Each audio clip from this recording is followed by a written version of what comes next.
Alrighty, guys. We're going to give everybody a couple seconds to get connected here real fast. I'm going to pull up the feed over here so I can see comments and things like that on the right as well. Not the way you want to end a radio show, right?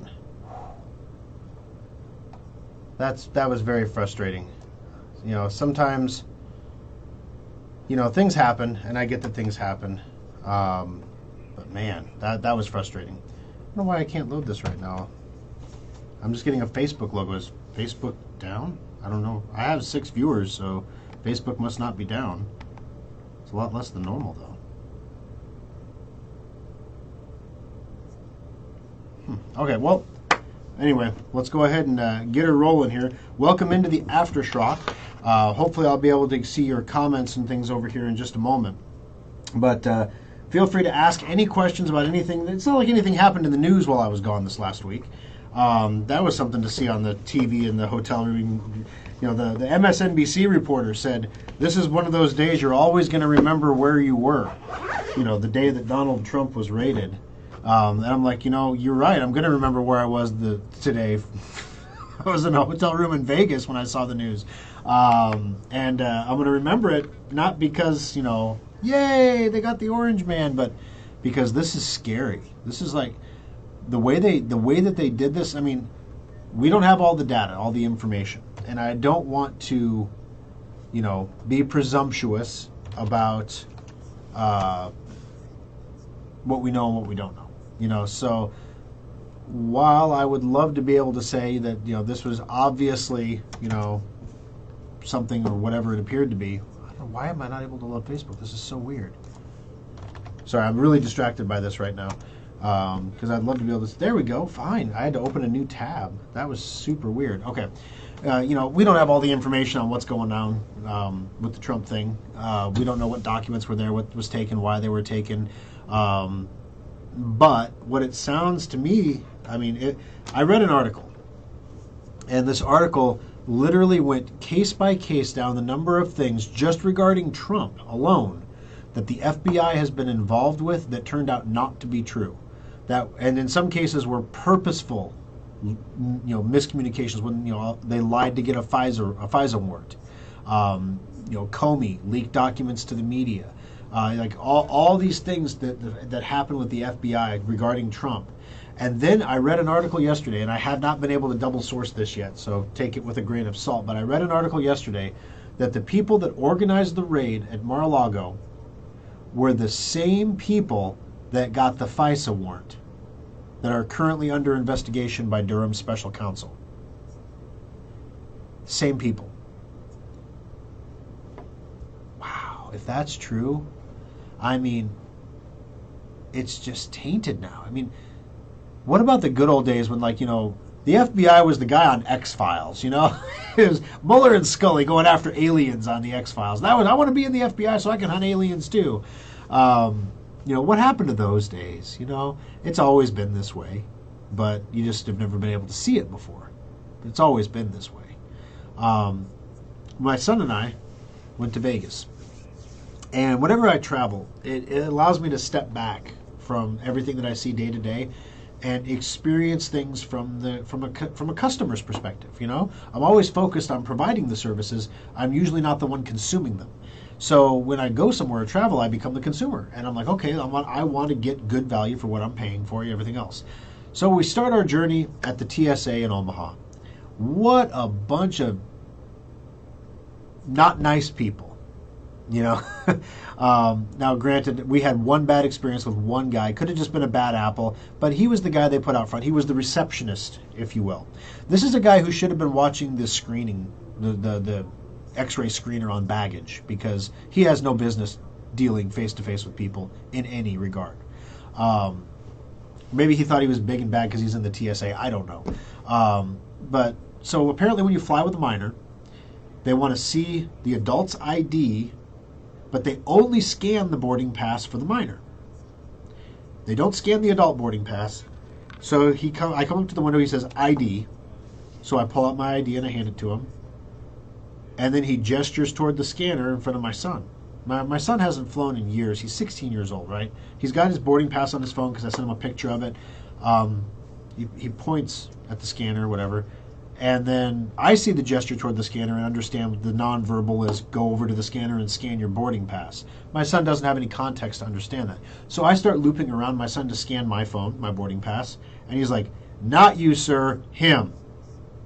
And my son looks up like, "What?" And he's like, then he starts doing this, like, and you're going to hear this through the microphone, but scan, just like that, on beating on the scanner. And my son was like, "Oh," so he scans his phone. Okay, whatever. I'm like, what a ray of sunshine. And I said it as I went by, hopefully just loud enough that he could hear it, but not loud enough that I would get in trouble. But just what a ray of sunshine that gentleman was. Great. Okay, whatever. It's TSA, Okay, the government agency, you don't expect them to be polite and friendly. So then we get into the scanner, right? My son is going in front of me. And the person running the scanner says, "Put your hands up." But he hasn't done this in so long, right? So he puts his hands over his head, and then he lets them drop immediately. And the scanner goes around him, and his whole body lights up red as a weapon because he moved. And so they pull him aside for additional screening. He's a minor. I'm on the other side of the security barrier. They ask him, "Do you want to be screened here or do you want a private room?" He has no idea what they're going to do. Now, granted, my son is taller than me and weighs more than me. He's bigger than me. He doesn't look like a 16-year-old except for that scruff of a half unshaven face hair thing, the pre-beard, if you will. So they say, "Do you want a private room or do you want to do it here?" He doesn't know what they're going to do. Are they going to take me down to my tighties? I have no idea. So he says private room. And then they step me into the scanner. And as they're taking him in the private room, they look over their shoulder and say, "Dad?" So they knew he was a minor, and they know they can't take a minor into a private room by themselves. They know that that's against TSA regulations. Now, in the situation, I'm looking at the room, and I'm a pragmatist. The room has no ceiling, right? So, if they brought out the shock batons or something and he starts howling, I'm going to hear it, okay? I'm sure he's going to be fine. There's no need to make a scene about it. I'm not going to ruin a trip as we get started. So I stand outside the door, and I watch the door, and I listen. And he comes out, and they have like the hand swab thing, and they stick it in the machine, boop, and they yell, "Clear!" over his shoulder, and he like there was a bomb or something. And he comes out of the room and kind of bewildered, like, what just happened to me? And I'm like, "Did they swab your butt?" And he said, "What?" I'm like, "Well, did they check your butt for weapons?" It's like, "No, they rubbed that thing on my hands." I was like, "Yeah, I know." So it was just funny. So anyway, we get through TSA. Our flight on Southwest out there is a dream. It's on time. Everything is golden, just perfect, right? We land in Vegas. We get off the plane. The very first thing, like literally the gate, we come around the corner out of the gate, and the first thing that I see, the first thing in front of the door, is a woman in some kind of spandex bodysuit that is so tight it literally could have been body paint. Literally. And I'm like, "Oh boy, welcome to Vegas. Here we go." And it's like, I was kind of worried about this with my 16-year-old. So, we're walking past, and my son's head snaps, and I'm like, "Oh yeah." So then later, I'm razzing him about it. I'm like, "Yeah, your head turned like it did at the airport." He says, "What do you mean?" Like when we got off the plane and there was that half-naked lady just standing there, and you were like, "Snap." He goes, "No, I wasn't looking at her. There was an Aunt Annie's over there." And I said, "Pretzels would be good." And I'm like, he was looking at the Aunt Annie's. I love this boy. Like there's a half-naked woman standing in front of a 16-year-old, and he's thinking pretzels, I love this boy. He's such a good job, Mom. Good job. So, we go through Vegas, and it was a blend of experiences. I came away with the experience that Vegas is not back to Vegas yet. I went to Vegas last maybe 4 or 5 years ago, and the experience I had 4 or 5 years ago was at Treasure Island, which was kind of one of the more rundown resorts. This was at the Venetian, which was supposed to be one of the best ones. My experience at the Venetian was on par with what I experienced at Treasure Island.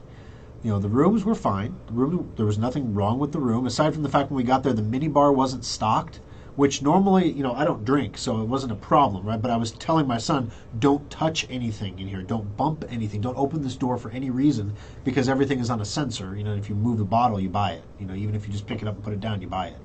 And on the top of the dresser, there was a tray that was obviously meant to have snacks of some sort or something in it, but it was half empty. In the bathroom, there were no washcloths.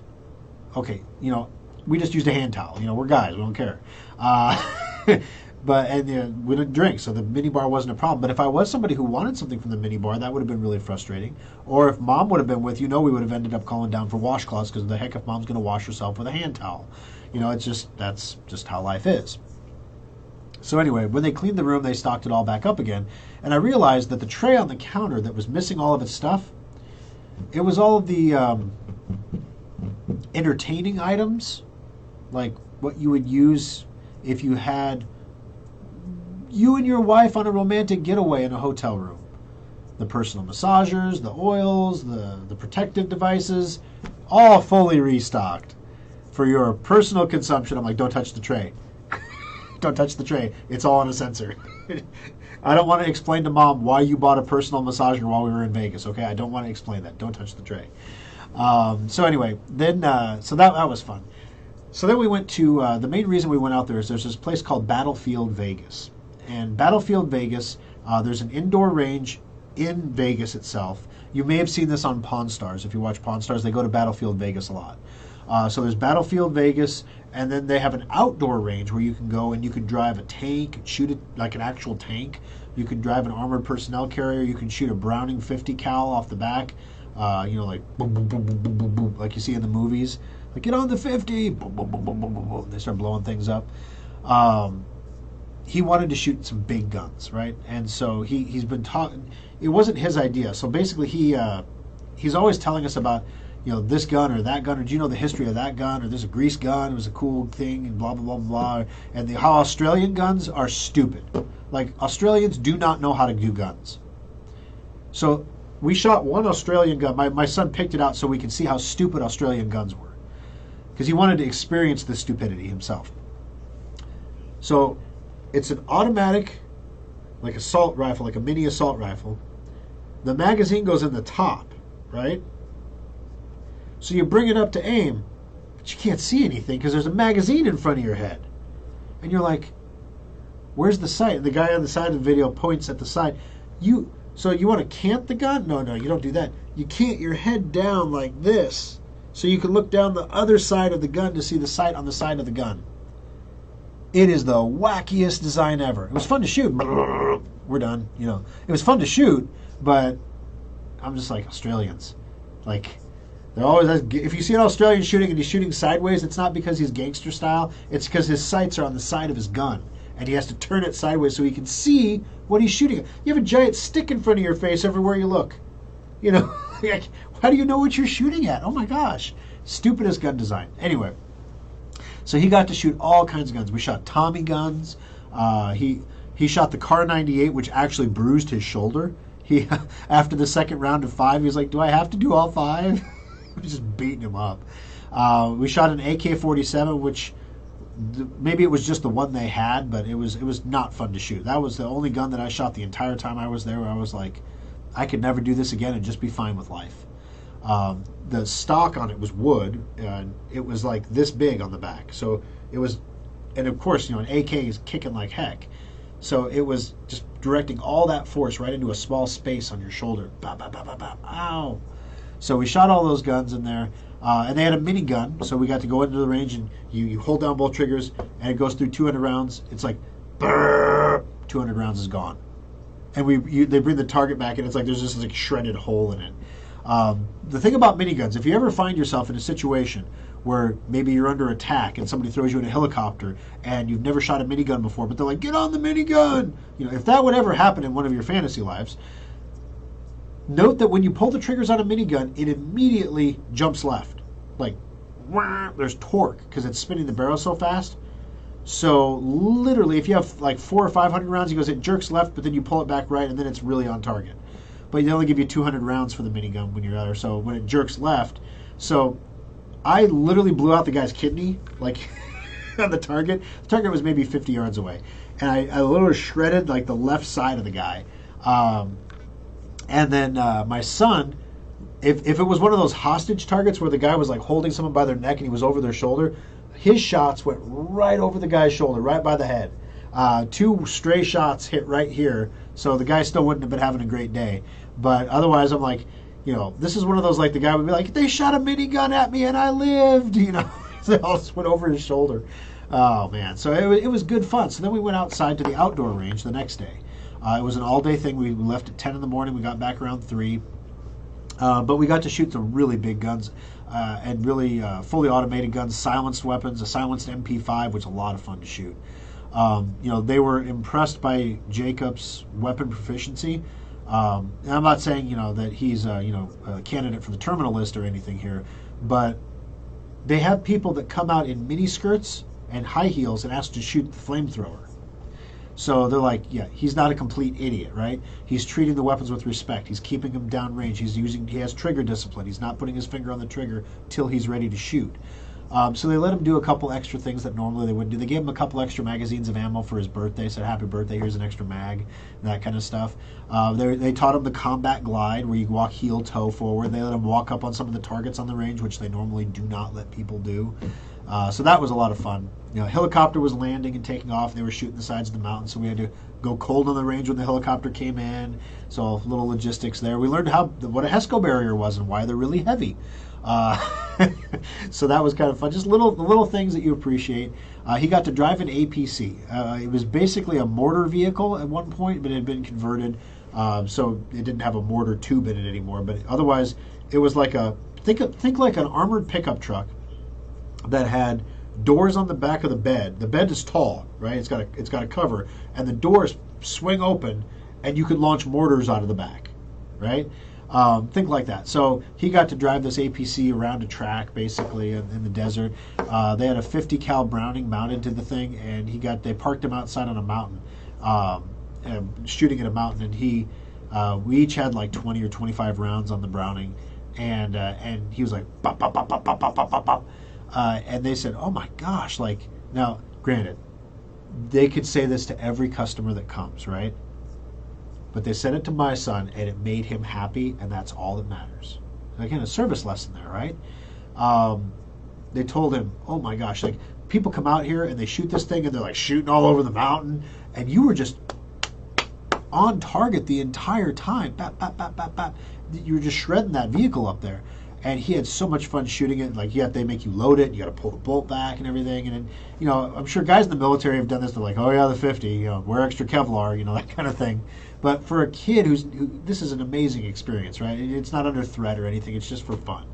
So they said, okay, it's your turn, Dad. And I'm like, give him my 20 rounds or whatever. And he's like, Dad, I can't take your ammo. And I thought, wow, look at that.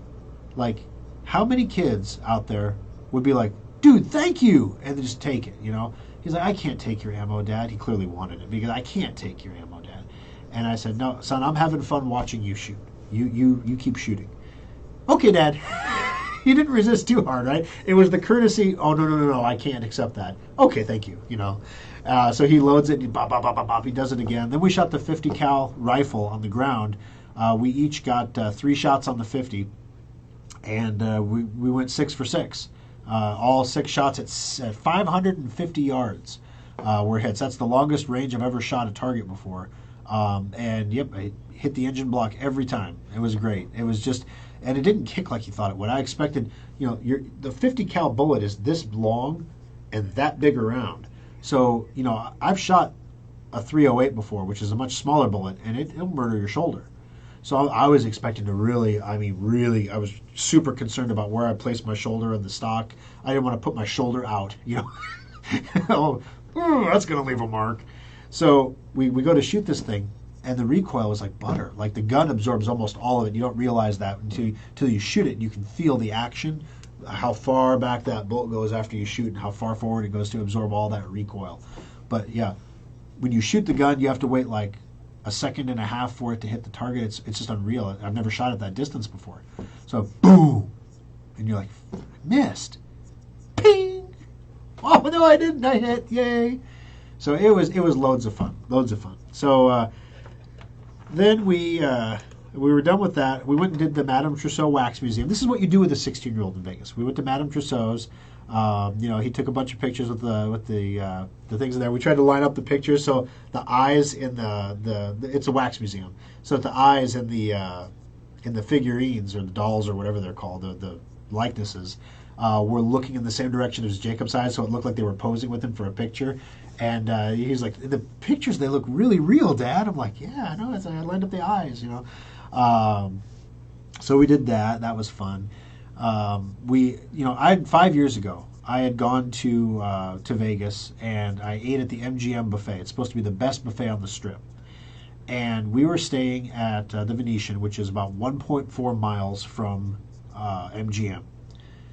And at this point, we had Ubered and Ubered and Ubered and Ubered. I mean, I probably spent $500 on Ubers alone while we were there. And I'm starting to feel budgetary constraints. Even me, I'm like, this is getting kind of expensive. 1.4 miles, son. Are you up for a little walk? We ate a lot of food. Let's go for a walk.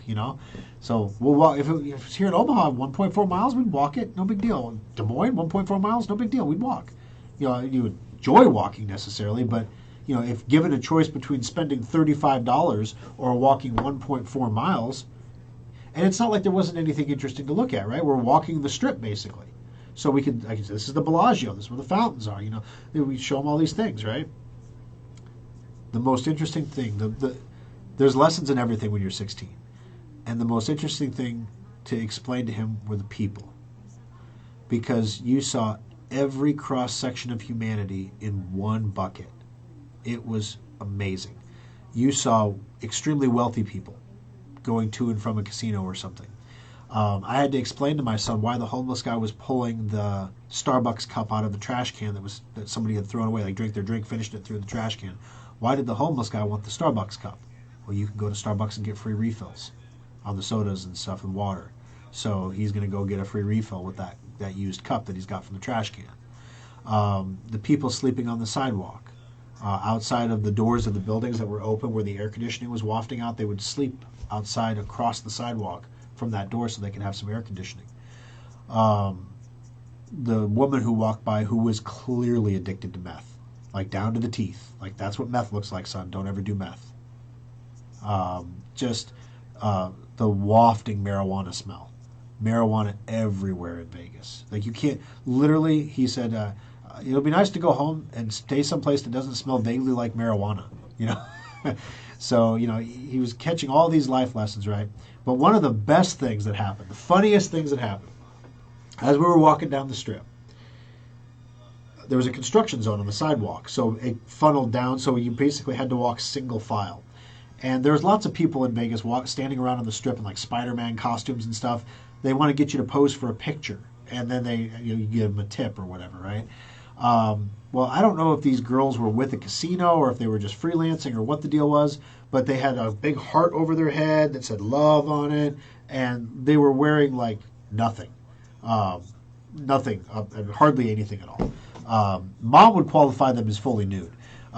Me, I was like, yeah, they've covered up just enough so that they're not illegal on the street. Want a picture? Want a picture, honey? And they were like literally hitting every person as we're walking through this line. Oh my gosh.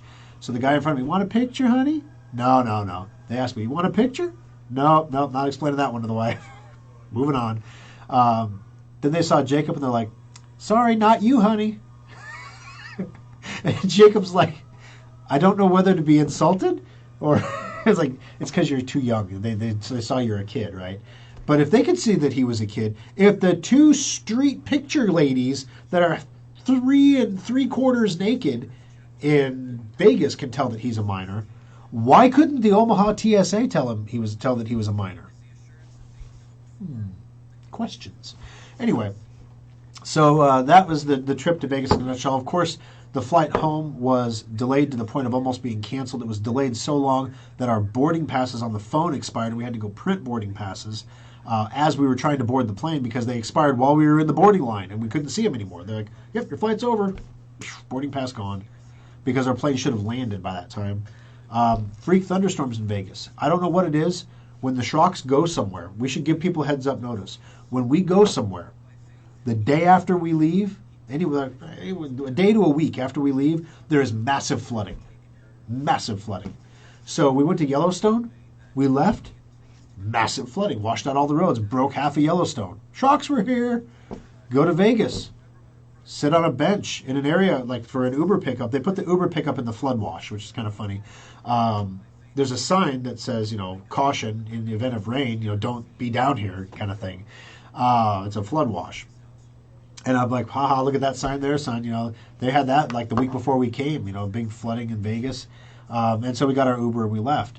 And then I happened to check the local weather on my phone, and it was a headline that said massive flooding in Vegas, and I hit play on the video because we were just there. I hit play, and in the video, they showed the bench that we were sitting on submerged to the top.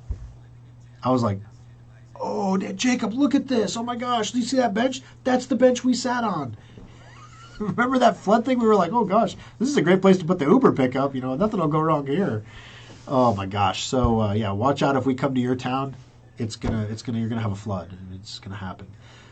So anyway, with that, guys, that was our trip to Vegas. We got home like 5 a.m. on Friday morning, and proceeded to try to reacclimate a little bit and get back into the swing of things. So that was when trying to catch up on email. The situation with Jenny, I had no idea that it had been in the shop for a week. I didn't realize that part I didn't know.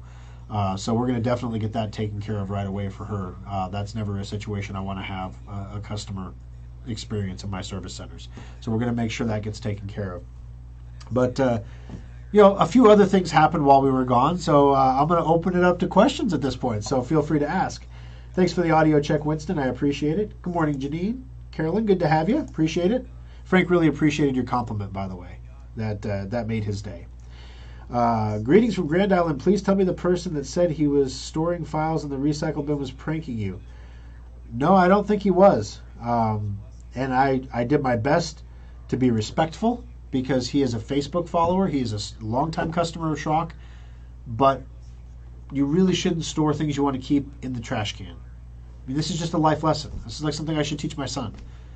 We're trying to teach him to put stuff he doesn't want in the trash can, like your food wrappers and things. Don't just leave them laying around, put them in the trash can. But you shouldn't put stuff in the recycle bin that you don't intend to throw away.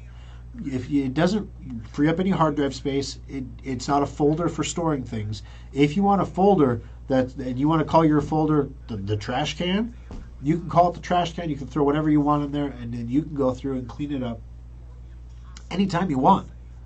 Just clean it up, get it all out of there, and you'll be good to go. But don't store things you want to keep in the recycle bin. It's not a good plan because some idiot IT guy like me is going to come along and I habitually empty recycle bins. I'm the battery Nazi at home. If I see something that's not on a charger and there's a charger nearby and no one's using the device, I pop it on a charger.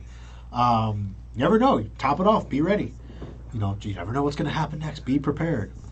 You never know. The stuff in the trash can, if you didn't want it, let's throw it away. People throw away. Sometimes we get computers that come in for maintenance checkups, and people don't realize you have to empty the recycle bin.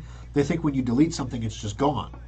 And so we'll have computers that come in, we'll delete like gigabytes from the recycle bin. I mean, if we go through that recycle bin, it's like a history of the 6 months of the computer. And we just delete it all, And it's not us individually doing it. It's this automated software that we run that does it. So anyway, that's one of those things, and yes, it clears the recent history, the recent files. It clears a lot of that stuff up as well, primarily because, number one, it's a security risk. So there are programs you may not use very often that it's still going to remember the last things you opened with those programs. So basically, it's a history of what you've done with the computer. That's not really important to you. So why would you want to share that history with some other company data mining information like Google or Facebook or somebody grabbing information from your computer? There's no need to give them that information about you. And one of the things I hope I have imparted to you guys is value your privacy. Value your data. I'm not signing up for the Whole Foods Palm Pay thing because I'm not sure I'm ready to give Amazon my biometric data. Now, I did give it to Samsung, I guess, but it's stored supposedly just on my phone there. This is like storing it with Amazon so they can recognize your palm print and help you check out faster. I'm not ready to do that yet. So, take your security seriously and value your privacy. If you don't have a VPN, consider getting one. Even if you get a cheap one, at least you're keeping somewhat safe. my phone did not know I was in Vegas until I let it know I was in Vegas. I was not getting any personalized ads for anything. When I was doing searches, it was showing me completely irrelevant stuff from other places. Like, perfect. Perfect. Because I'll tap Las Vegas, I'll type it in, Las Vegas, at the end of my search if I want to know I'm in Vegas. So anyway, greetings from Grand Island. Yep, that guy, I don't think he was pranking me. I think he was serious. Welcome aboard, Richard. Cheryl and Rich are here too. What's wrong with the audio? What is wrong with the audio? Well, let me double check. Winston gave me a good audio check. Check, check, check. Yeah, I'm seeing myself talk. I'm seeing the level, so I think it's the volume on your phone or your device. You have to turn it up, Janine. All right, let's see. Karen and I are here. Good, good. All righty. I have done. Dean says he's put stuff in the recycle bin for 2 decades. It helps him recover the oops in life.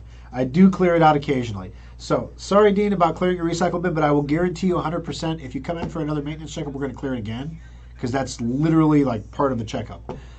So, before you come in, you have a backup this time, and that's great. That's not something we're probably going to change, because for the vast majority of our customers, emptying the recycle bin is something they don't do regularly, and they need it done during a maintenance checkup. The flood control system Las Vegas has must have been overwhelmed. The flood control system is washes. They don't have like drains in the streets and stuff like we have here, because they get so little rain. But when it does rain, it absolutely pours. And so the water moves really quickly because it's moving over rock mostly. So there's not any, it can't go down into the ground very far. So it overwhelms the ground and just rolls to the lowest point, which, I mean, I keep seeing these stories about how much Lake Mead is down and everything else, and I don't know. One of the questions I asked my wife is, where does Vegas water run off to? Like, where does it end up? And she's like, why would I know that? I'm like, I don't know. I was just curious. Like, is it going to help refill? Because they're finding more and more bodies in Lake Mead every day that have been thrown. They found a body that was thrown in a barrel that was thrown into Lake Mead, and judging from the clothing on the body, they were thrown into the lake in the 1980s. Sank to the bottom. The water level's dropping so far that they're finding all this stuff. So it's kind of interesting, I guess. It's like the 4th body they found in Lake Mead. So, yeah. Let's see. If you want to do something politically crazy, search for a wrap-up smear. In 2017, Nancy Pelosi explained what they did to Trump lately. The wrap-up smear. Okay. Will there be a massive number of computers useless then in 2025? Should we plan now for recycle efforts, Windows 11? Yeah, there's going to be a lot of computers in 2025 that are just obsoleted. What's going to happen is that Microsoft is going to make extended support available for pay. You can buy extended support. It's not something that individual people will be able to buy, but it's something, for example, a hospital system could purchase extended support. And so basically the Windows 10 update team will keep cranking out updates, but they only get delivered to the extended support people. They're not available to the general public. Your Windows update will not automatically install them. So it's impossible to keep the computer safe. More importantly, after 2025, when Microsoft stops supporting Windows 10, that means, so right now, for example, let's say you're Sophos and you're making software to secure Windows 10 computers. You're going to work with Microsoft. Microsoft has a team put together to work with you to ensure that your software works well on their computers and secures in the way it's supposed to. That stops when they stop supporting Windows 10. Now, Sophos isn't going to hang it out there and say, well, we're going to keep supporting Windows 10 because, gosh darn it, people like it. They're going to say, sorry, Microsoft has stopped support for Windows 10, so we are going to stop offering Sophos on Windows 10. And at that point, things are going to get real serious. Existing subscriptions will probably continue to work because they work, but you're not going to get any engine upgrades. The good news is Sophos is mostly AI-based, so there's not a huge engine involvement. It's not like Norton LifeLock that has a big program on your computer that scans your hard drive once a week to detect threats. It's not. It doesn't work that way. It works at point of interaction for the most part. It runs occasional scans, just as catch-alls, but almost all of its focus is scanning what's actively happening on the computer, because for a virus to do anything, it's got to run. So if you catch it when it's running, you caught it. For a bad guy to get into your computer, they got to run a program. If you catch it while it's running, you caught it. So that's how Sophos works. But they're going to stop supporting all that for Windows 10. And it's not just Sophos. You're not going to be able to buy a printer for Windows 10 anymore. You won't be able to get other third-party devices for Windows 10. Manufacturers will stop manufacturing hardware and software for Windows 10. Companies like Schrock will have to make decisions. Do we continue to offer Secure Updater on Windows 10? Yes, it does improve security on Windows 10, but the name Secure Updater implies that there's the possibility of making it secure, and that's just not possible anymore on Windows 10. So what will happen is the same thing that happened with Windows 7. Windows 7 is Swiss cheese right now. If you're running Windows 7 on the internet, you're in trouble. We've had a few people come in for the Windows 11 upgrade running Windows 7. So we had to upgrade them to 10, then we had to change their hardware, then we had to upgrade them to 11. I mean, it was a heck of an upgrade path, but wow. It was modular, so it could do it. This is one of the things, guys. We have 13 more processors coming in for core upgrades. That's pretty much one a day, which we've been doing pretty much one per day per service center. So if this is something that you're thinking about doing or you've been putting off doing, we've had customers calling the service center saying, do you have any chips available right now? Can I come in today? What I would suggest that you do is drop your computer off for the upgrade, because when the chips arrive at the Papillion Service Center, we directly source them to the service center that needs them in that moment.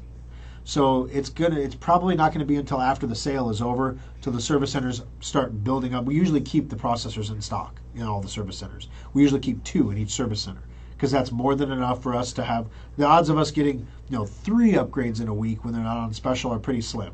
So in one service center, and if that did happen, we just transfer a chip for another one and cover it.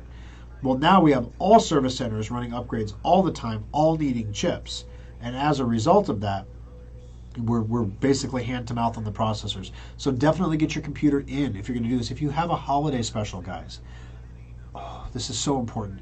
It is so much cheaper to upgrade doing this core upgrade to something that'll run Windows 11 than it would be to buy a new holiday special. New holiday, we haven't set the official pricing yet. It's probably going to be $15.99, just like last year. We're hoping we can put just as much tech in the computers as we did last year. We're probably going to drop the DVD drive this year because of the case restriction. We can't get a case that has a slot for a DVD drive anymore. That is nice and special anyway. All the nice special cases don't have DVD drive slots in them anymore. So you might have to go to a USB DVD drive if you need a DVD drive. It'd be like an add-on, something you'd pay extra for. So they call that shrinkflation, where you pay the same price but you get a little bit less. But we can still provide you with the same tech in the computer. Like, we're trying to get the latest gen processors. We're really, really hoping that the 7th gen Ryzens are available for the holiday special. Anyway, the long and the short of it here is, though, it comes out to like $675 if you need everything. If your worst case scenario. So if you have a computer, one of our modular computers from 2013, you're going to need everything. And it's going to cost you $675 to purchase the parts and labor to upgrade to Windows 11. If you came into the service center to buy our cheapest desktop computer, our cheapest modular computer, which is the Boundless, is $600, and you buy a data transfer from your old computer to your new computer for $150, you are now more expensive than doing the upgrade on your existing computer, which, because it's a modular computer, you should have it under warranty, right? Already? You should. If not, we'll say, hey, you just put $675 into this. We should put a warranty on the whole computer. But then it's just like having, and you can flip the warranties if you don't use it. It's just like having a brand new computer, guys. Except you don't have to go through all the heartache of moving to a new computer in most cases. So I have to tell you, if it's something you're thinking about doing, you have until the end of the month to get in under the sale. So please try to get in during the sale. At least get the computer in so we can create the work order, so we can allocate a chip to you.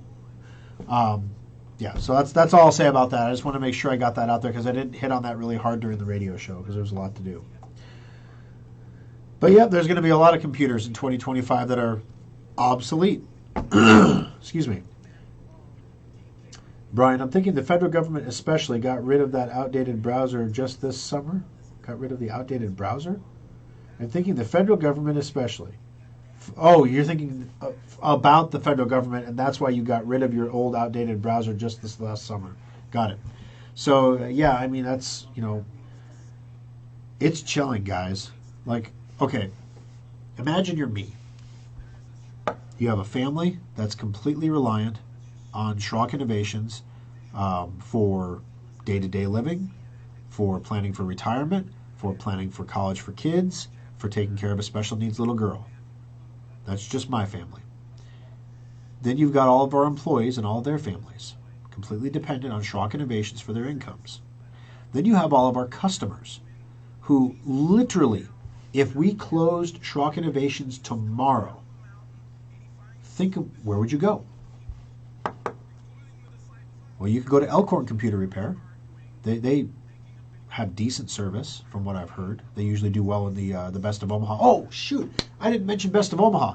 If you haven't voted for us, you can vote in the Best of Omaha. Go to SchrockInnovations.com, click on the banner on the bottom of the page there, and you can bring up the Best of Omaha thing where you can enter to win. When you vote, you can enter to win a free laptop. So we're giving away a Resolute laptop. We're going to draw it at random. I'll get you a link here so that you don't have to click. But this is the link. If you want to register to win a free laptop, come on now. There we go. Can I leave a comment in this window? Yes, I can. Maybe. There it is. Okay. Sorry, this is the broadcast computer. I don't usually comment from here. But that's the link. If you use that link, you can register to win a free laptop. It's not the laptop in the picture, by the way. There's the picture we used from last year. The new one is super thin, super sleek. It looks just like all the other ones at the shop. It's a beautiful laptop. But you can win a free one. All you have to do is vote in the Best of Omaha. We don't technically know that you voted for us. But if you click that link, it'll register you. You can put in your information. Then you're entered to win. There's a couple things that you can do extra as well to get additional entries, and the page will tell you all about those things, like sharing on Facebook, commenting, things like that. But please make sure you enter to win that in the Best of Omaha competition. And of course, we would appreciate your vote in Best of Omaha. It's one of those things it's a reflection on your previous work to win a Best of Omaha award. It's not a predictor of your future work. So every day going forward, you have to earn the award that you're going to win for last year's work. So it's kind of funny, but we love to have you vote for us for this. It would mean the world to us. So anyway, so there's that one there. Oh, let's see here. Okay, I know everyone is different, but you might want to do a how to store files. A friend of mine stored all of her photos on the desktop. I tried to get her to store pictures based on dates or activities, plus have multiple copies of important files on different devices. This is true, Ronald. People store things in different ways. Some people have a perfectly spotless desktop. Some people have a desktop with a few icons on it. And sometimes we get computers in the service center that are so full of icons, we can't even see them. Like, they're just filling the desktop. A lot of times those people have come from Mac, because you don't realize when you're on a Mac, the File Explorer doesn't give you the same visual representation every time you turn on the computer of where your files are at. It gives you a nice clean desktop with the dock on the bottom. And so Windows puts an icon for every program you install on the desktop. It can get very cluttersome. And you save things, you save them on the desktop so you can find them easy, right? Well, with a Mac, whether you save them on the desktop or somewhere else, they're just as easy to find because you have to find them the same way, through the Finder. So a lot of times the cluttered people, we see that those are people who have come from Macs. But the long and the short of it is, as long as you are saving your data somewhere in your user profile, okay, on the desktop, in the Documents folder, in the Pictures folder, in the Videos folder, in the Downloads folder. Those are all areas that are in your user profile. If you go to any computer repair shop anywhere in the world, they know that all of your important data is supposed to be in your user profile. The one thing that I would strongly encourage you to never, ever, ever, ever, ever, ever, ever do is store something important outside of your user profile, like on the C drive, the root, on C:. Don't save it on the C drive. Main reason, no backup software backs up stuff on the C drive. It only backs up stuff in the user profiles. So C, Windows, Users, U. Or C, Users, U. That's where it's going to find just the user profile and back up just that information. If you save something outside of the user profile, no backup is going to catch that unless you're doing a complete image backup of your computer, which very few people do. Good point, Ron. Good point. Back to basics. Internet Explorer takes government a long time for them to catch up with technology. Yeah, Brian, it does, unless you give them $700 billion. I was saying that all these people are completely dependent on Schrock from our side. We have tens of thousands of customers that use Schrock in all the cities that we're in. That literally, they have options. Like you always have options. We're not the only game in town, but the options that you have are not at the same level. It's the difference between the Venetian and Treasure Island in Vegas. Both are casinos. Both can get the job done if you want to throw some money on the table. But one is a different experience. When we went into MGM, it just felt like we were in a Harrah's. Like if we were in Omaha or in Iowa on the boats that we went to Harrah's. It's what it felt like. You go to the Venetian and it's themed and it's beautiful. And the ceilings are all painted. And it's craziness, right? Yeah, it's pretty cool. That's the difference. So there's other games in town, but here you have a scenario where there are $700 or $400 billion to hire IRS agents, and I know that the talking points are that these IRS agents are not going to be going after people who make less than $400,000 a year. Unfortunately, if you look at the bill that was passed, where the revenue is coming from, so they could get the CBO score they were looking for, where the revenue is coming from, they allocated billions of dollars of revenue coming from the audits of small and micro businesses. So if you take money on PayPal, if you take money on a Cash App, they're going to look at you. They're coming for you now because that's where they can find people that are taking funds that are technically not paying taxes on, who don't have enough money to hire a lawyer to defend themselves. So when the IRS sends them a notice saying pay up, deadbeat, they're just going to freak out and pay up if they can, or go into debt, or come up with a payment plan to pay it off. They're not going to fight it. They're not going to challenge it. They're not going to have an accountant request for an abatement of penalty and interest. None of those things are going to happen because they don't know those are options, because they don't have the financial resources to get those options forward. Now, it wouldn't be the first time the IRS has a bunch of money and a bill says it's going to do one thing and ends up doing another. Just like Obamacare said, all this revenue was going to come in from all this stuff. The revenue never materialized. The costs were there. The revenue never came in. It was just built up that way so it would score for the CBO that way. So it is possible that the intent of the government agencies is not to go after people making less than $400,000 a year. That's not what the bill says, but there's no rule that says they have to do what the bill says, right? But then they put up the ad saying, now again, this was an ad for IRS CI. So this is like the IRS police. This is not the IRS field agent. This is the IRS police. And in the job description, they said must be willing to use deadly force. Must be capable and willing to use deadly force. So they're going to, and then the training videos they're showing are raiding a suburban home, breaking into a home. And I'm sorry, but my goodness, in these times especially, someone's breaking down your door and they're yelling, IRS CI, IRS CI. I don't hear police. I hear, and maybe I pull out my weapon, and all of a sudden, I'm the next, dead conservative because I pulled a weapon on the IRS. They're buying all the ammo. It's just, you add up all the things that are happening, and it's just, has anybody else noticed in the news that you've been reading lately how many times there have been mentions of a second civil war? And they're all from left press. You don't see Breitbart talking about the coming second, civil war. But I read my wife an article, and it was an interesting article because it was obviously written by somebody who was anti-Trump and left of spectrum, but trying to be a rational, reasonable person in the way someone left of spectrum thinks that someone right of spectrum thinks. Okay, so he brought up the point, like before the first Civil War, the caning in the Senate. No one really talks about that anymore. You hear about there was a caning in the Senate, but you don't realize that it was Sumner that got caned, and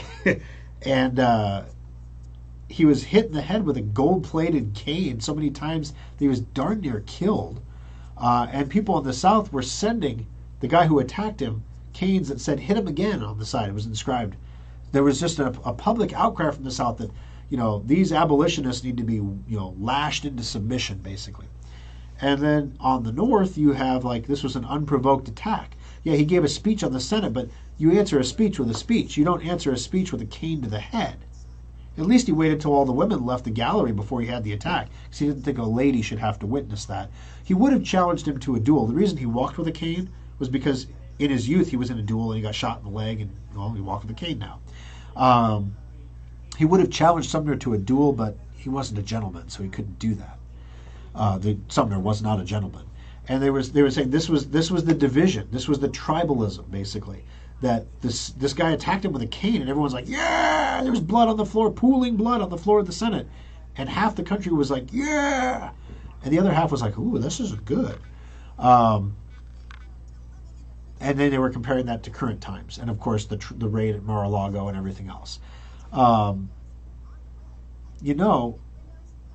It's almost like there's a coordinated push talking about a second civil war.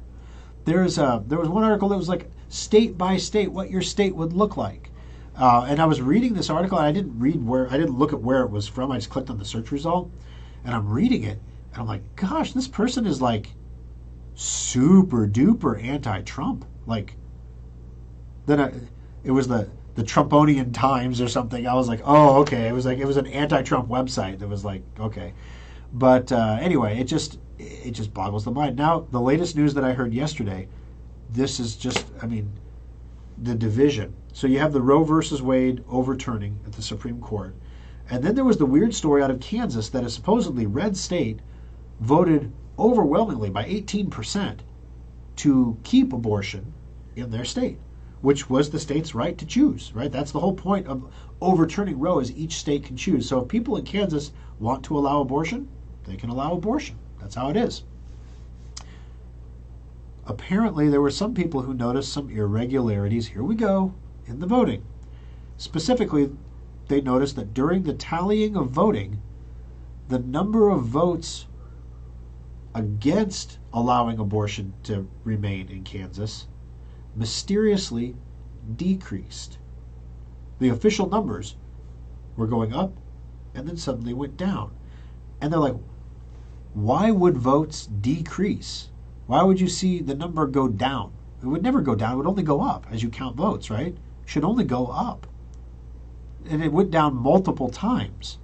So it wasn't like somebody said, oops, we flipped the switch wrong, and then they fixed it. And then, so you saw like a... It happened multiple times. So this woman in Kansas has put up $220,000 of her own money, a $220,000 bond, which is required by the state if you want to ask for a hand recount in any election. Any citizen in Kansas can do it. So she's got a GoFundMe up somewhere looking for donations, because she put up $220,000 for a hand recount. She says they've done sampling in counties and they have found significant irregularities in the voting, where the paper ballots do not match the electronic tallies. She goes, I don't know if the difference in voting, the 18%, is 165,000 votes. So she says, I don't know if we're going to find 165,000 votes, but we're going to count, we're going to know what the real count was. Can you imagine what is going to happen if they hand recount those ballots and it turns out that the vote was rigged? Has nothing to do with Trump. It's a red state. How did that happen? Who did that? Whose voting machines were used? Were they connected to the internet? That story is going to be a big, big, big deal if it comes out that was rigged. Even if it doesn't change the outcome of the election. Like if it's, let's say, they only find 100,000 votes. Wow, so now it's only like a 7% win instead of an 18% win? How many votes would it have taken to swing a presidential election? It makes it plausible. Like on Mythbusters, you have busted or possible and then plausible. Like it could happen. Under the exact right circumstances, it could happen. Wow, that's going to be something to see.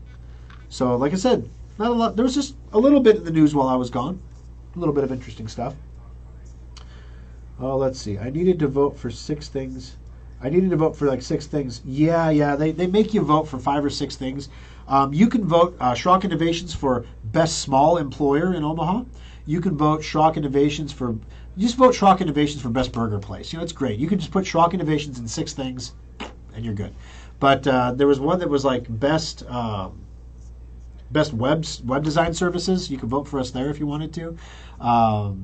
Best Omaha employer under 50 employees. You can vote for us there. So yeah, feel free just to fill out every blank with Schrock Innovations and vote, and you're good to go. But or honestly, you can vote. There's a lot of great companies who really, really value this. It's been really tough for small businesses. We've been really blessed at Schrock that we're in IT because during the pandemic, that was an area that actually had some demand. Not that we made a ton of money through the pandemic. We actually had a loss that year, but we had record-setting revenue numbers. And anyone who's ever run a business before knows that revenue is cash flow, and cash flow is blood in the system. So if you have cash flow, you can keep things going even under dire circumstances for a long time as long as there is cash flow. That's why Ponzi schemes work, right? As long as there's cash flow, you can like, keep a Ponzi scheme going. But once the income stops, once the cash flow stops, like it did for restaurants and so many other businesses, everything else goes sideways. So we were really lucky that everybody needed IT equipment. Nobody wanted services, which is why it wasn't profitable for us. But I mean, computers, hardware, we got so many new customers. We were the only place in town at one point that had any computers. So it was just crazy. But nobody wanted data transfers. Everybody needed them immediately. Nobody wanted us to come to their house and set anything up because, COVID. Nobody wanted antivirus solutions because their company was going to take care of that for them. It was just, it was a different type of customer that we're not used to servicing. So anyway, lots of companies out there worked really, really hard to stay afloat during the pandemic.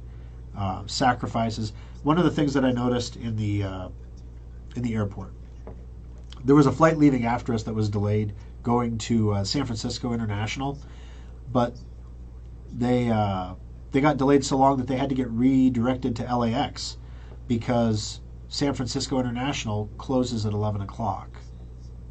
The airport closes in San Francisco, in an international airport at 11 o'clock? Why? Personnel. I noticed all the little, in the airport, there's all those little booths that sell things like the Hudson News and everything else. There was one place you could go to purchase like a drink if you wanted a drink. And the only reason I know this is I wanted a Red Bull, and I always drink the sugar-free Red Bull. And lots of places had Red Bull, but this was the only sugar-free Red Bull I saw.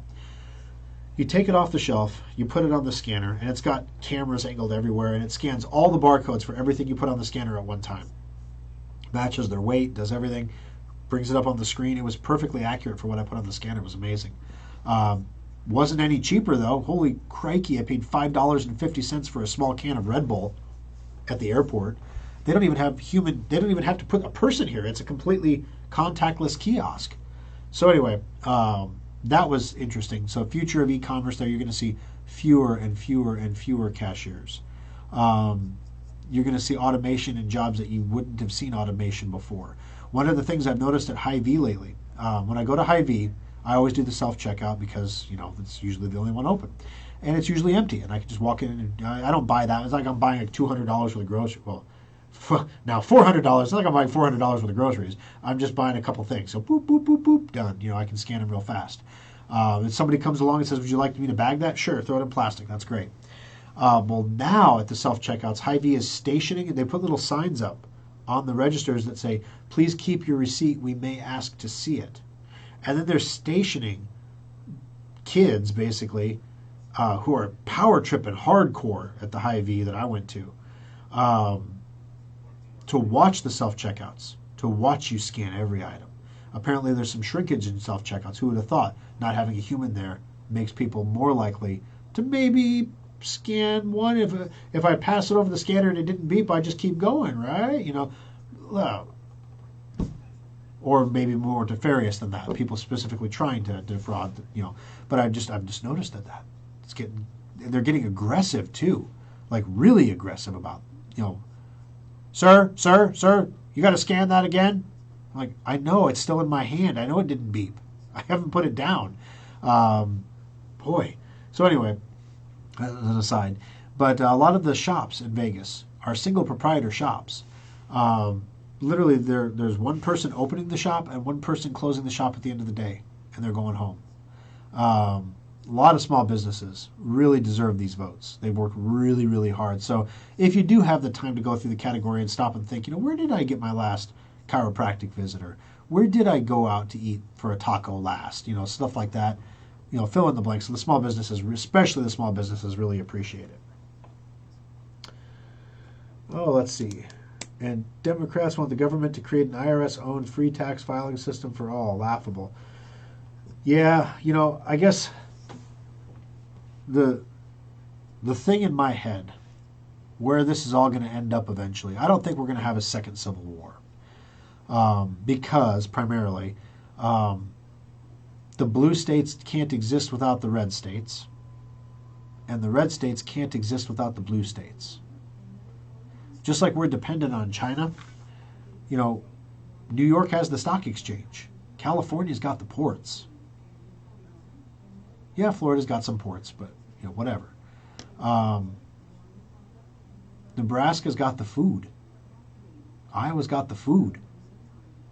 So yes, maybe we can work out a nice arrangement between the states after everything is settled. But I don't think we're going to have a big national divorce that everybody's talking about. I think we're in a fourth turning, so it feels like the world's coming apart at the seams. And in some ways it is.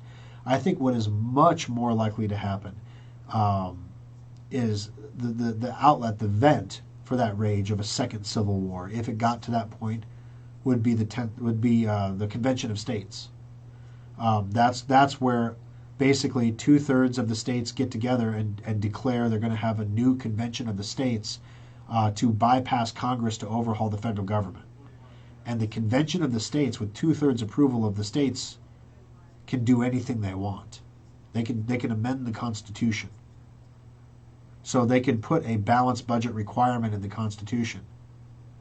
One thing that I really, really wish the federal government had.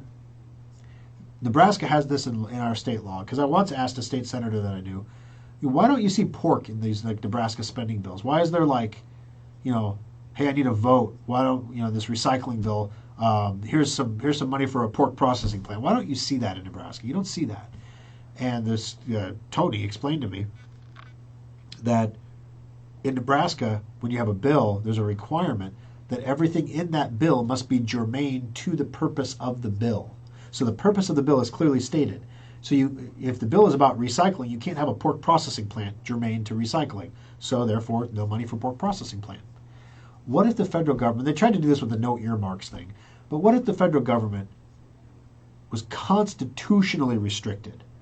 In any bill that Congress passes must be germane to the topic of that bill. Everything in the bill must be germane. So, yes, lawyers will find ways to word things, right? But it makes it so much harder. You're not going to see a $400 billion bill blow it to $700 billion. You start talking about trillions of dollars flying around.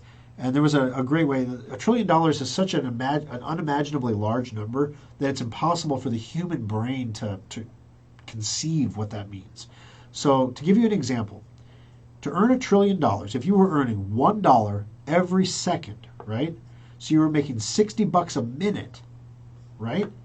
Crazy, right? $360 an hour, is that what that comes to? Anyway, if you were more than that, if you were making $1 a minute, it would take you 30,000 years to make $1 trillion. Literally, it'd be that long. That's how big $1 trillion is. Make it more realistic. What if if it's $10,000? Would that, now it's only like 10,000. If you're making $10 an hour or $10 a minute, now it's only like 10,000 years. Wow, the dinosaurs aren't returning yet, but you're still got $1 trillion. That's how long it takes to get to $1 trillion. And the government just spent, between these two bills, well over $1 trillion of money. They're not, if they do collect it, they're not going to. They're already operating in a deficit. They're already printing money to fund the government. So they're spending more money that they're going to have to print to fund the government. Meanwhile, the Federal Reserve is in a box. They need to raise interest rates to deal with inflation. But if they raise interest rates too far above, at 3%, that's like the dividing mark, 3.5%. If they go up to 10%, which is not even close to where it needs to be to arrest inflation, but if they go up to 10%, that would make the interest payment on American debt the single largest budgetary item. It would be bigger than Social Security. It would be bigger than defense spending. If he goes to 15, 18%, which is where you would probably need to go to stop inflation, the interest payment would exceed the amount of tax revenue we're collecting. That's how much debt is there. And you're going to need some kind of a reset to get out of it. The question is, who's going to do the reset? So, I don't know. There were things about President Trump I didn't like, and not just the feel of them, but there was a willingness to be disingenuous there about things. These tariffs, China's paying for the tariffs. When I am sitting here writing checks for the tariffs, not because I'm happy to buy things from China, but because you literally can't buy them here. Or if you can, like for example, we're looking at some new boxes. Because one of the things, I was in Vegas and I'm like, the experience didn't wow me. So that made me think about the experience of when we deliver computers to customers. And we get them in a box and we use the same box to deliver them to you. The box sometimes doesn't look the best. Is that really what our brand says? What's inside the box is not what originally came in the box. We modified it heavily. It's basically a tricked out system for you.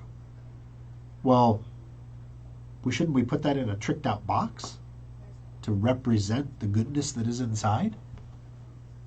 And there's little things that you don't think about day to day that were popping into my head.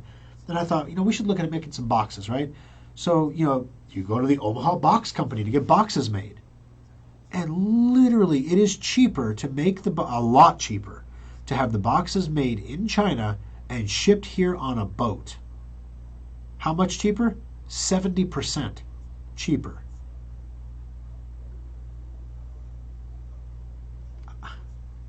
As a business owner, I have a fiduciary responsibility to the corporation to make decisions that are in the best interest of the corporation. What is in the best interest of the corporation? Buying my boxes at 70% cheaper from China, or buying them from the Omaha Box Company at 70% more and getting them locally? Well, maybe I'll have to buy them from Omaha Box in the future, but right now I'm going to buy them from China. But I'm going to pay a tariff on that. I am the one writing the check. It's increasing the cost of doing business in China, trying to equal it out to the cost of doing business with the Omaha Box Company. And I'm just saying, I don't mean to single them out. I just, where I'm in Omaha, they're the Omaha Box Company. So you see, that's how the tariffs work. And Trump would say things like, China's paying the tariffs. China's not paying the tariffs. The individual importers are paying the tariffs. It's making Chinese goods less attractive.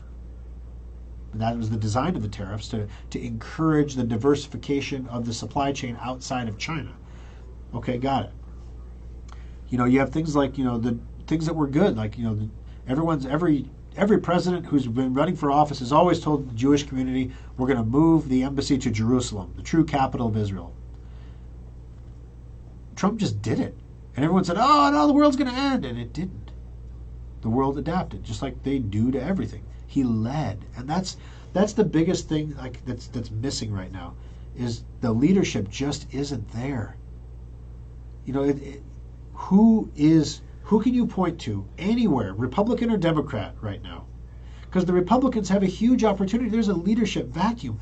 You want to run for president? Someone like a Ted Cruz or somebody? I mean, I get it. You took your boot off and put it on the table and said to Christopher Wray, because now the Gadsden flag, if you didn't miss this memo, the Gadsden flag is a terrorist symbol now.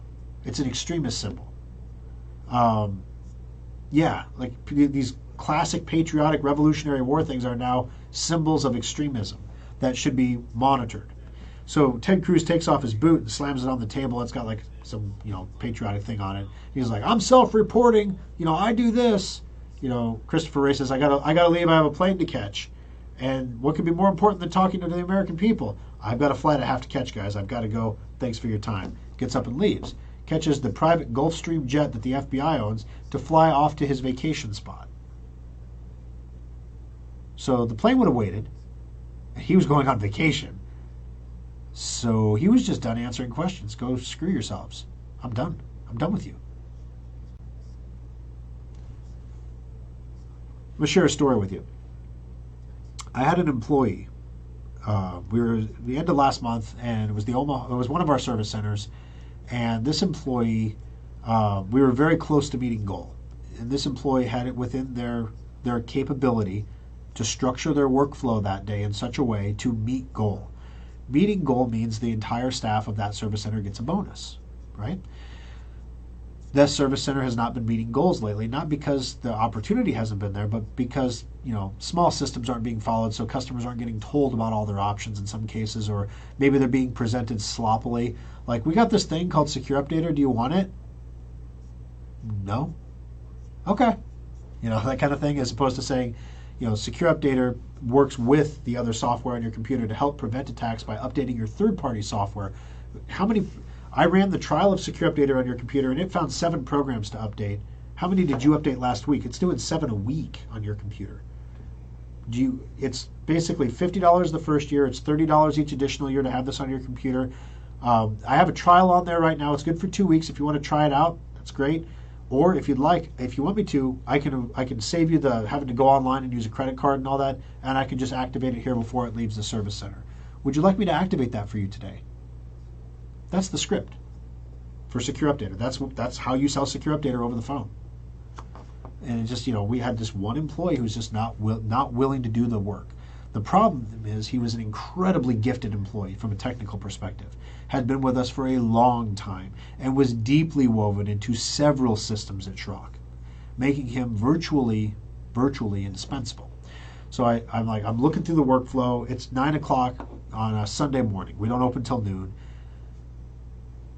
I never shut down. I'm Schrock 24/7, 165. It's part of owning a business, right? So I sent a text message to this employee, 3 hours before open, basically running down what needed to happen to hit goal today. And in retro, he was very offended that I texted him outside of working hours. Now, I've worked with this guy for like 10 years almost. So I didn't realize that he felt that way about it. And, I apologized. I'm sorry, and I don't mean to, give you work tasks when you're not on the clock. That's not fair. That's not cool. I am sorry. I will be mindful of that in the future. Just because it doesn't turn off for me doesn't mean you don't have a life, Basically proceeded to tell me I didn't respect my employees. Basically told me if I wanted people to meet goals, I should hire a salesperson so that technicians don't have to make recommendations to people. Which, we've tried this in the past, guys. It's awful.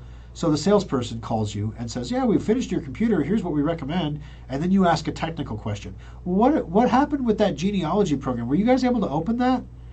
Let me get the technician that worked on it for you, okay? Technician, this is so-and-so. Did the it worked fine. Okay, I'll transfer you back to the sales guy now.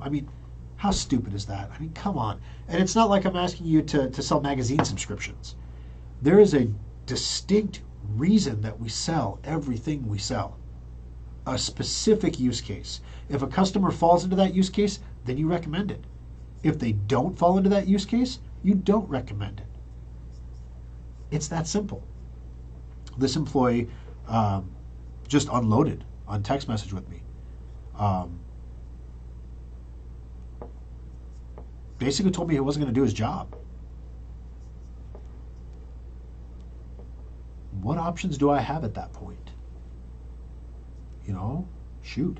Well, later that day, my wife was throwing a birthday party for my son, so awkward of awkward, I had to go into the service center because I needed the projector that we had in there to throw something on the wall for this birthday party. And I go in there, and there are unauthorized personnel in the service center. I believe a significant other was in the service center, which, if you're doing your job and everything is going right and everything is smooth, and you bring your significant other to work because you're working alone on a 5-hour shift and it's not a big deal, it's not a big deal.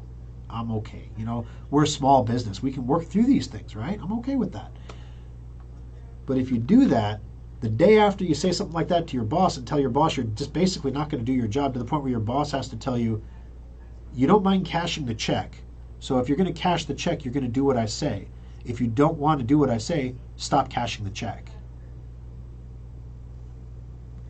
Where else do I go,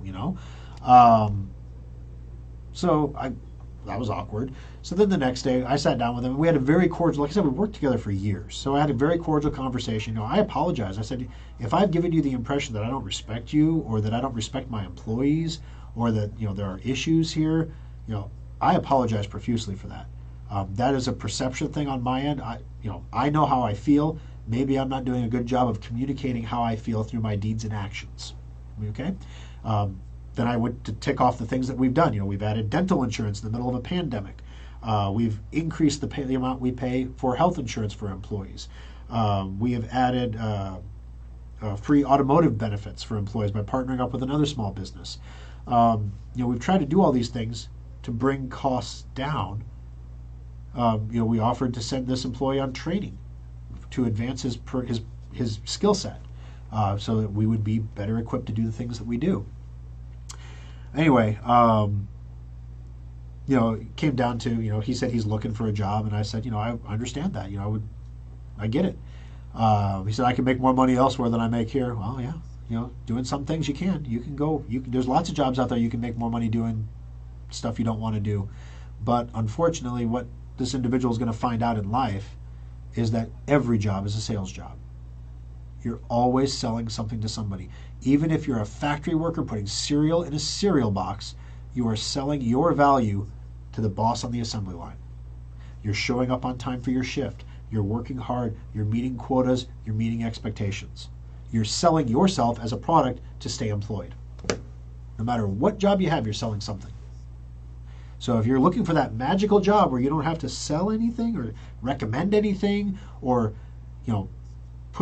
be put in the situation where you're asking a customer to spend money because it's in their best interest to do so, it could be worse. I mean, you could work for one of these. You could work for the automotive place here in town that tried to sell an entire engine to my sister-in-law when she only needed something small, and they completely knew her Subaru didn't need a new engine, or that it was covered under a warranty or something. Like there was a recall that would have gotten her a new engine, and they tried to sell it to her instead. I mean, it was blatant, like thievery. So yeah, you could work for a place like that, sell stuff. There are computer repair shops like that, but that's not what we do. So I tend to have a little less tolerance for people who say they're not willing to do that when, what do you want? So, we went through all the things that we've done, like to try to make employees' lives better. We go out on outings. We have the 4th of July parties. We have an axe throwing party. We try to do all these things to include everybody and to build a family. Sometimes they're appreciated. Sometimes they're not. People are people. People are different. Got it. But he said he's looking, and I said, I think that might be best. So, we're parting on amicable terms. He is doing an admirable job in the service center, probably, I think, working a little bit harder than he was before, actually. There's something about having a heart-to-heart with your boss where your boss tells you that you are the reason that the service center is not making goals. You individually. You are the cancer. So, yeah, let's go. Well, that kind of hurts the pride a little bit, right? It would for me anyway. If somebody told me that, I don't want to be the cancer, So, I don't want to be the guy riding along. And I was like, it's not fair to me. It's not fair to my family. It's not fair to your coworkers in the service center that they don't get their bonuses because you choose not to do your job because you're too good, or whatever. Best described as the guy that doesn't do the homework, but is brilliant enough to come in, take the test, and gets just adequate grades to be passing without standing out. Good enough to not be fired, but not good enough to be promoted. That's literally this guy. And I told him that. He said, "That sounds like me." Like, we agree. So anyway, it was one of those situations where he is going to do great things. He is a truly, truly gifted problem-solving technician. So he is going to land with his feet on the ground, and he will get a good letter of recommendation from me. We may have some disagreements about things, but one thing I can say with certainty is if you have a technical problem with your technology, this guy, he can fix it. Now, the solution that he gives you may not be all-encompassing because, he may not follow all the rules, and, there may be some things left undone because there were certain systems that didn't get followed because he didn't think they were important. But, but the core skills and abilities are there. So, yeah, I'm going to give this guy a letter of recommendation, and we're going to part on good terms. But it's sad because, it's one of those things where you're losing a really experienced, talented guy from a service center when you're trying to add people to the service center right now. We're definitely seeing an uptick in applications, but we're getting people that come in and they don't want to work. Like they find out you actually have to do stuff and they just leave. We had one guy who quit. He came in, he watched the video training, which is just me talking like this, basically, about how we do things at Schrock. And then he went to lunch and he texted Parker and said, "I'm not coming back. It's not what I thought it was." What did you think it was? The troll in the back room? We had another guy who lasted one day in the Lincoln Service Center last week before he just quit. He's like, "I can't do it. Nope, sorry." So anyway, it's not for everybody, but it's a very specific person that we look for. And when you have a person who's been with you for a long time, who is basically grown to a point in their professional career where they don't want to be doing what they're doing, but there's no place I can put them in the company that completely insulates them from that, then it's time to go. It's a growth thing. And so at any rate, I don't know where I was going with all this, but let's see. Oh, creating governments things. So in that regard, if the bureaucracy gets so large that people don't think you're listening, that people, and then you'd be a literally, I'd be a narcissist not to take his criticism seriously, right? If he feels this way, other people could feel this way too, and that's not how I feel. So I need to do a better job of internally marketing. You're always a salesman no matter what job you have. So maybe I'm not selling myself as a good boss very well. Maybe I'm like, "I'm giving you all these things, you don't appreciate them. Arr! Old man, Well, maybe with your paycheck every week, you should get a little statement that shows exactly what you cost the company that week. Not because I'm trying to shame anybody, but because people don't understand how much money it costs to employ somebody.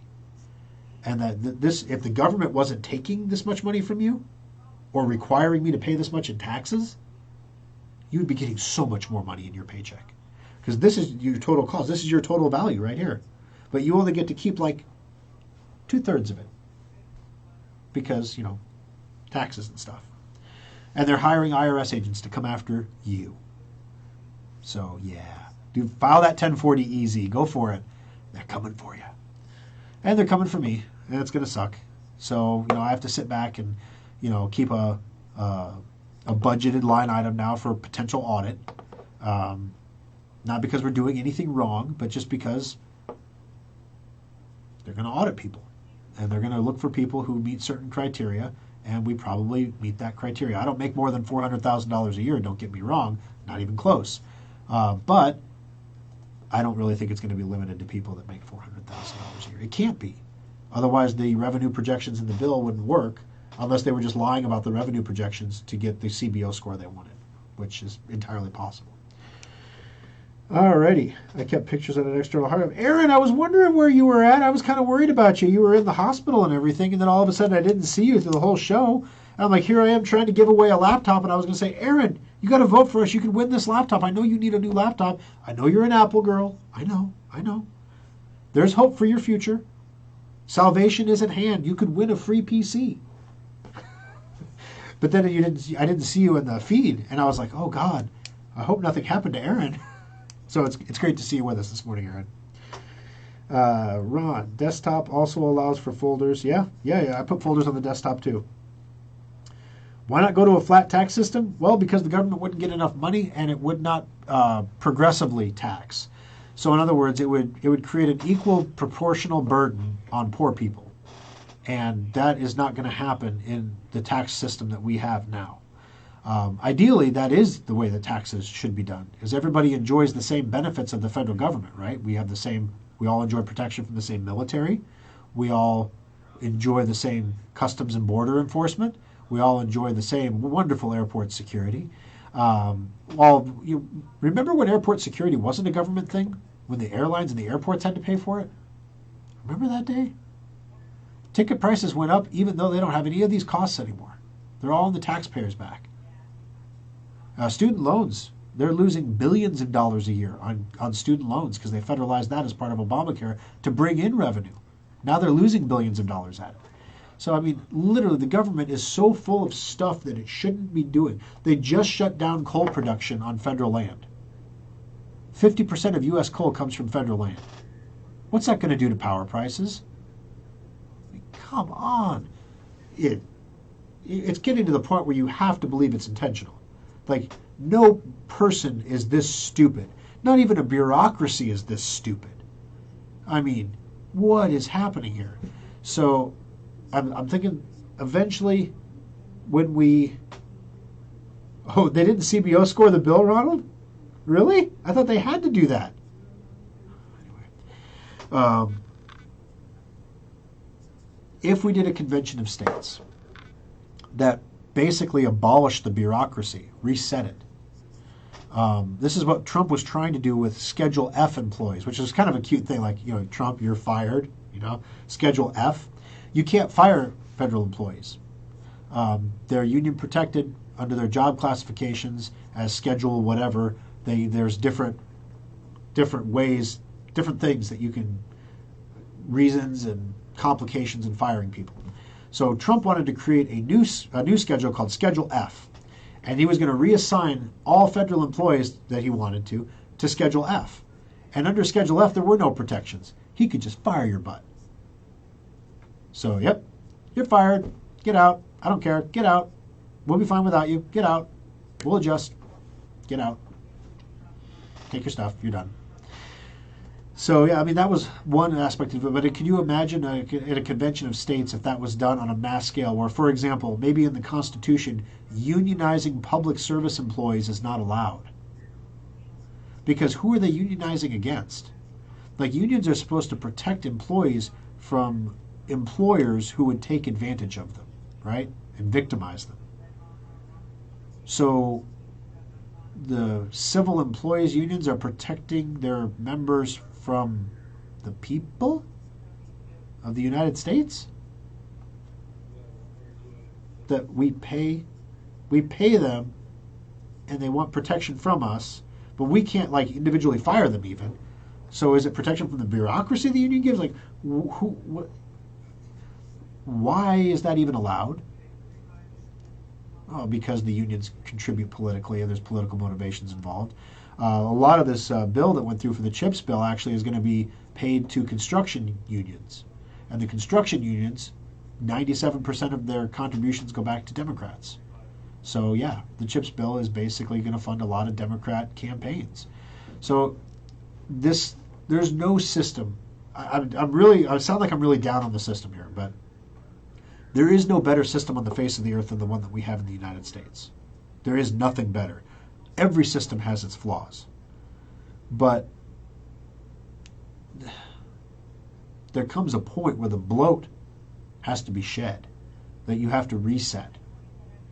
Like, if the U.S. government just took a year off, unpaid vacation for 1 year, a sabbatical, if you will. The IRS didn't audit anybody, didn't process tax returns, didn't send refunds. The FBI didn't do any investigations on anybody. The CIA just stopped collecting intelligence. Can you put the Army on sabbatical? I don't know. The military is tough because then the CIA and the military, you'd have foreign threat actors. The FBI can make the same claim. The TSA, you're off for the year. Airports are going to have to figure it out. Any regulation that would prevent these people from going away is temporarily suspended for 1 year. Oh my goodness, watch the ecosystem flourish. The government is putting an oppressive lid on so much right now, and it's really chilling because I'm sitting here saying this right now and wondering if this is going to cause me to get an audit. I shouldn't have to wonder that. Again, woulda, coulda, shoulda. Life is life, reality is reality. Prepare for the likelihood that what I'm going to say is going to result in an audit. Gosh, I hope this isn't prophetic. But anyway, it's just, if there's that much distrust of the system, there's a reset that has to happen at some point. So the question is, when the system collapses, what is it going to collapse into? Is it going to be a collapse or a restructuring? Or is it going to be like a convention of the states where all the states get together and they have debates and they amend the Constitution, which a lot of people are really afraid of, because what if the Constitution gets amended to say abortion is allowed and you're against abortion? Well, that would be terrible, right? Now it's constitutional. Well, what would happen if politicians get into a room and there's give and take, One of the reasons why it's incredibly important to pay attention to your local ballot. Pay attention to your local judges. Pay attention to your sheriffs. Pay attention to the people that are ruling over you in the local level, because those are the people that, number one, that are going to politically advance over their careers into higher levels, and number two, they're your shield against the higher levels in many cases. As we saw, the sheriff that arrested the ATF guy who came to inspect some dude's shotgun, and the police showed up and he was like, get out of here, local popo jerks. So they tased the guy and arrested him. You can't look at his shotgun. You're not allowed to do that. Don't tase me, bro. So I don't know. Let's see. If I have pictures on my Mac, I keep them in folders. Yep, I do too, Aaron. Just throw the box away and save your money. Well, okay. Kevin, that is an incredibly pragmatic view that, they come in a box. So we get a free box with it. Well, it's not free, we're paying for it, but we get a box with it. But you see, they put shipping labels on the box. And the shipping labels are ugly. Also, we modify the computers. So what we've had happen in the past, if we leave the labels on the sides of the boxes, customers go on Amazon and they type in the model number and they're like, this computer only cost $500 and I paid $800 for it. I got ripped off by Schrock. Well, they're not counting, number one, that we replaced all the memory. We added memory to the computer with high-speed 3200 DDR4, which most computers are getting 2600, but we're giving you 3200. They're not counting the fact that we took out the slow solid-state hard drive, the M.2 drive, and replaced it with an ultra-fast NVMe hard drive. They're not counting that fact. That's an additional expense. They're not counting the fact that we had to pay somebody to do it, that we had to have a bench to do it on, that we had to have money for a catalog to print for you to look at to buy the computer, and a person up there to sell it to you. So no, we didn't rip you off. But why even have the customer have that thought in their head? We just cut the label off the box. The label also has specs on it, so it can be confusing. If you ordered a computer with a 500 gig hard drive, all the laptops come to us with 128 gig hard drives in them. We pull them all out, and we replace them with the appropriate size drives. So even if we cut the labels off and everything, we're giving you this box, and it's got labels that are cut off of it. There's chunks cut out of the box. It's not a good look. And I know that we shouldn't be so concerned with the visual interpretation of things, but I also know that I noticed that the carpet was rolling against the wall in my hotel room. Now, was I stepping on the carpet right against the wall in my hotel room? No. But I was paying $600 a night for a Vegas hotel room. I shouldn't be in a room with rolling carpet. That's all I'm thinking. Thinking it's looking a little run down here at the Venetian. Ain't what she used to be. MGM Buffet certainly is not what it used to be. Oh my gosh, don't waste your time. The 1.4 mile walk, totally not worth it. It had less options than a Valentino's buffet, if there are any of those left anymore. I think there's one left somewhere in Lincoln. They closed all the others. Two now? Nebraska City. Nebraska City has one. So they had less options. They had less options than the Sizzler. It was like the food was good, but it was just far less of it, far less selection. This is the post-COVID world that we're living in. Alrighty. Thor, your employee story, that's why I could never own a business. Funny story, the lovely Kimberly, she'll take nothing from nobody. I showed her the text message, and she's like, oh, hell no. I invited that person to my home. They were in my home. They ate my food. Multiple times over the years. Where in the hell does that person get off saying something like that? It's one thing if you brought me a concern and said, I feel like I'm undervalued. I feel like you don't value what I'm doing, and I feel like you're making me do tasks that I'm not suited to do, that somebody else would be better capable of doing, that would free me up to do more of the tasks that I'm very capable of doing. See what I did there? I said the same thing. You don't respect me, and I don't want to do the job I'm doing now. But I said it in a way that was constructive as opposed to destructive. Because once you text your boss that kind of stuff, what option do I have? If I don't fire you and you show that text message to your buddies, I've undermined my entire authority. And if I do fire you, I'm losing a great employee that maybe it could have been prevented if we could have just talked. So yeah, but yeah. So the lovely Kimberly, we have a joke that she could not do HR. We wouldn't have any people left. these people, blah blah blah blah blah. Those guys are filthy, blah blah blah blah blah. That service center had one cobweb in the corner. They're filthy people, blah blah blah blah blah. You know, we do employ a lot of guys, and we do try to keep them cleaning up after themselves. Sometimes it's a challenge, but yeah, Ron, it's a challenge at times. But you know, it's one of those things. You know, you burn out a little bit, and then you go take a little trip to Vegas, and you come back, and you're kind of re-energized again. It took 4 days for me to get re-energized again. So when you can step away from what you're doing, when you feel tired from doing it, and you can step away for 4 days and come back ready to take on the world. Like I have so many ideas in so many different areas, I just need to write them down because I need to pick one and go. Because my personality type, I'm a project starter. I'm not a finisher. I get 3/4 of the way through a project, I'm like, ooh, shiny, and I go off onto that project. So I need to employ people around me that are finishers, that can take what I've done, like Freedom Modular, and finish it. Because now it's like it's not new and shiny anymore. Yeah, we have people subscribing to it, but you know what's the new thing? I need new boxes. We need new shirts. We need an employee welcome packet that explains what the benefits are in black and white. So employees have a little booklet they get when they get hired that tells them how great it is to work here. Because maybe we didn't do a good enough job explaining that when we hired you and told you all the benefits when you weren't listening. When I had an employee who's worked for me for 2 years and says, I didn't know we had health insurance. You work in the same office as the lady who pays the health insurance bill that we talk about every month. It's a big, big effing bill. It's bad. It's bad. It's 2 payroll taxes, if that tells you anything. It's bad. So maybe we need a booklet, you know, to help people. Important crypto information out there. What is the status of the squeaky chair? Is the squeaky chair still there, Roger? The squeaky chair is right there. Roger, give me a squeak.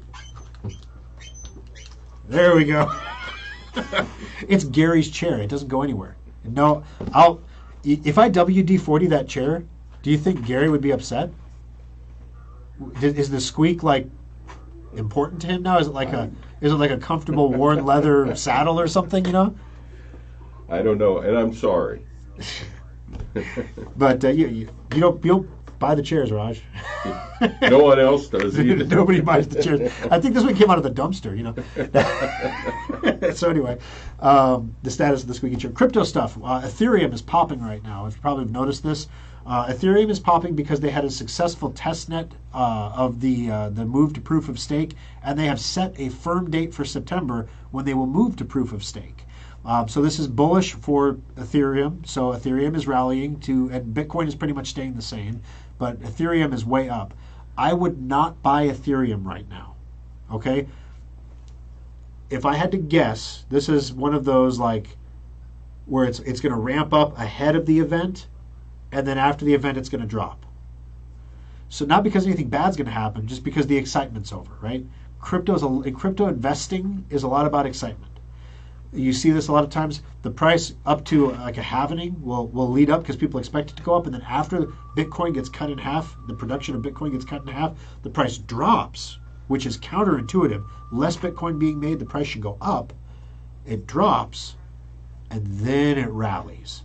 So this rally is a little odd because it's rallying ahead on news. So I would not buy Ethereum at this point. But if you're holding Ethereum right now, it sure has been nice to look at a 20% gain over the last month rather than all those losses recently. Bitcoin is holding around 24,000. It's done pretty well. I didn't watch it real closely the week I was gone, but it's holding around 24,000. No major news there. The Federal Reserve is going to keep raising interest rates. At least another 3/4 of a point, I'm guessing. The jobs report came out like sigma 6 deviation better than expected. It was stupidly better than expected, like almost China-esque better than expected. And if you dive into the numbers, you can kind of see why. So the job creation rate went way up. A lot of people are working 2 jobs. Workforce productivity went down. The people working at those jobs are producing less goods and services. So what does that mean? Companies are letting go of full-timers because they're concerned with volume decreases in orders. Business is slowing down. So they're letting the full-time salaried guys go and replacing them with less experienced part-time guys that can work on a flexible schedule. You don't have to pay any benefits to them because they're part-time. There might be some benefits in the world we live in now because of how hard it is to get people, but certainly not full-time benefits. Not the insurance and the 401k and the time off, paid time off, all that stuff. So you can pay a part-time person to do the work, but because you're working part-time, you need to get a second job. And the jobs report did not differentiate in job creation between full-time and part-time jobs. So let's say you lost 500,000 full-time jobs and you gained 1 million part-time jobs. Well, you've gained 500,000 jobs. Congratulations. Same number of people working, some people working 2 jobs. Nothing fundamentally different. But the report sure looked good. Inflation, it's coming down, baby boy. 0% month over month. Pop the champagne, baby. 0% inflation last month to this month. That's good. I'm not going to complain that the prices didn't go up substantially according to official government numbers. Price of fuel did come down. That was a huge contributing factor. That was offset by the price of everything else going up to get to 0. Now, in September, the SPR is going to have to stop releasing reserves because they're out of reserves. So the Strategic Petroleum Reserve, there's rumor that they might be trying to refill it a little bit, but they're going to have to stop releasing at some point, and that's been artificially depressing the price of oil right now. You've got the limitations on coal happening right now. You have the increased demand in Europe for natural gas right now. Energy costs are not going to come down, guys. They're either going to stay where they're at or they're going to go up. Do you hear about the potato shortage now?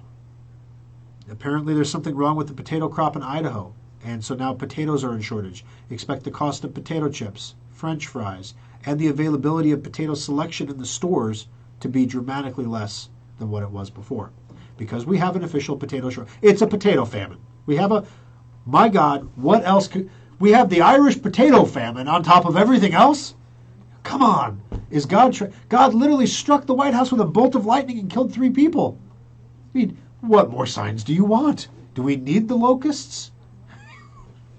I don't know. I jest a little bit. But no, so crypto has been pretty stable. The excitement's been around Ethereum. I'm just holding. I'm going to hold. It's going to go up. I'm longer term. I'm multi-year term here, so I'm just not going to trade it. Just going to hold it. Any other questions, guys? Last call for questions here. How long have we gone anyway? We're an hour and 42 minutes? You got to be kidding me. Have I gone an hour and 42? I'm sorry, Roger. I'm keeping you here. That's okay. Oh, my gosh. All right, guys. Sorry. I got to go.